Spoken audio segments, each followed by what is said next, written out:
Assalamualaikum warahmatullahi wabarakatuh. Saya akan bercerita tentang keragaman dan Islam di Indonesia. Pertama tentu saja dari sisi sejarah ya, bahwa Indonesia sebagai negeri kepulauan atau Nusantara itu sudah beragam mulai dari ribuan tahun yang lalu. Dan Indonesia itu mengadopsi berbagai macam budaya dan berbagai macam tradisi besar di dunia. Pertama tentu saja Cina. Ya, tradisi Cina ini sudah datang lebih dulu di Indonesia dan itu dibuktikan dengan banyaknya porselin Cina yang masuk di Indonesia. Dan kerajaan-kerajaan mulai dari dulu hingga pada abad pertengahan, abad 13 itu sudah bekerja sama dengan Cina. Seperti cerita Raja Majapahit, Hayam Raden Wijaya yang mempunyai persoalan dengan tentara Tartar. Tradisi kedua yang masuk tentu saja tradisi India, dan ini lewat dua tradisi besar, yaitu Hindu dan Buddha. Nah, terutama untuk Buddha kita bisa saksikan buktinya di Muaro Jambi di Sumatera, di Jambi tepatnya. Itu merupakan pusat Buddha terbesar waktu itu. Dan untuk Hindu tentu saja Jogja adalah buktinya. Nah, Jogja ini merupakan buktinya. Ada Candi Prambanan, Boko, Sojiwan, dan juga di Jawa Timur ada banyak candi, terutama candi yang didedikasikan kepada Siwa. Kerajaan di Indonesia juga sama, bermacam-macam, mulai dari Pasai, ya, kemudian sampai Tidore, Bone, dan begitu juga di Jawa ada Demak dan Mataram. Dan semua itu menawarkan keragaman. Kenapa?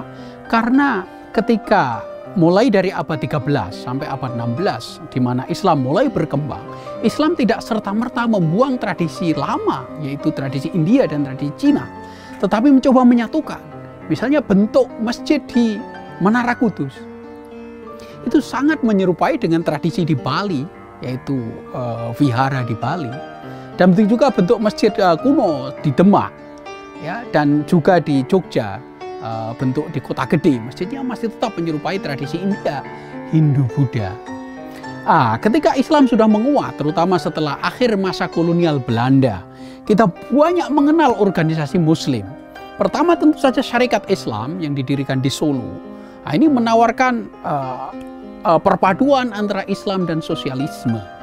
Kemudian disusul oleh Muhammadiyah menawarkan modernisme dan Islam.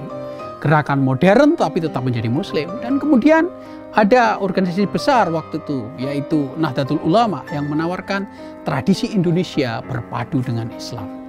Dan kalau berbicara organisasi masih banyak lagi. Ada Al-Irsyad, ada Jamiatul Khair, dan ini menawarkan keragaman Indonesia. Islam Indonesia memang unik, dan ini tentu saja menuntut kita untuk bijak dan toleran sebagaimana yang sudah dicontohkan. Dan banyak para ulama dan pemikir Indonesia yang menawarkan itu. Ada banyak organisasi Islam yang berkembang mulai dari era penjajahan hingga saat ini. Dan ada banyak aliran di dalam Islam juga. Misalnya ahli sunnah, rata-rata Islam Indonesia adalah ahli sunnah, bermadhab fikih Syafi'i.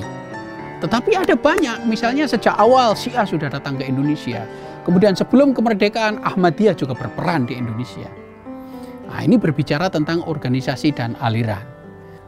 Kalau berbicara tentang ulama atau para pemikir atau para cendekiawan di Indonesia juga sama. Mereka menawarkan kebijaksanaan, yaitu perpaduan antara budaya lokal Indonesia dengan Islam, nilai-nilai Islam. Bisa kita lihat misalnya ulama awal kita, misalnya Hamka, ya, atau bahkan lebih awal lagi Nawawi Al-Bantani. Ya. Mereka mengajar dan memungkim di Mekah tapi tetap menghormati tradisi Indonesia. Dan ulama kontemporer seperti Abdurrahman Wahid atau Gus Dur, Nurholis Majid atau Cak Nur, kemudian ada Mukti Ali di Jogja yang pernah menjadi Menteri Agama. Semua ini menawarkan keragaman. Ya.